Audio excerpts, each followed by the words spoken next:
aro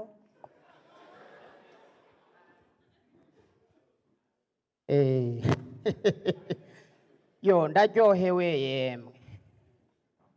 reka mutama nkundire ndamuramutse Imana ibongereza imigisha nukuri kw'Imana ngerageje kuraba izi nyigisho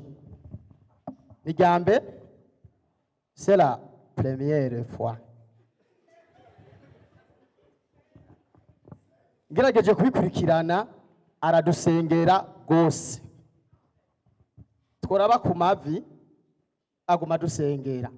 Mana bafashe abajene bo mu gihugu c'u Burundi bakore aba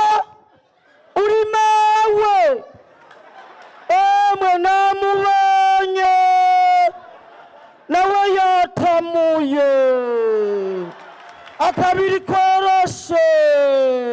emwe n'ubunyana tuvugana yamaze kumwenyura sawa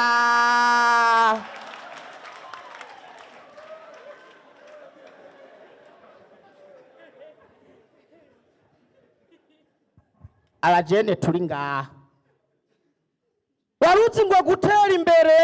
ngo nugusasamagura isati zigatondera urakuravura n'ubutugumba bugacuncubuka kuva mbaho umukuru w'igihugu witi agaca afata igisimbo kuno agaca agenda aryohewe ibyo bintu biraryoshe urazi igituma none ariko umujene w'iki gihe aduze ingozi gukorera suwasane agomba arabe muri chambre ya plane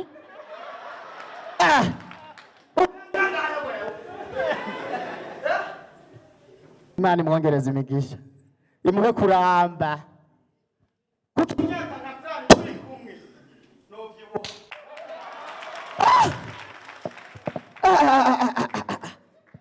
hari itandukaniro ry'umukobwa wa kera n'umukobwa w'uno munsi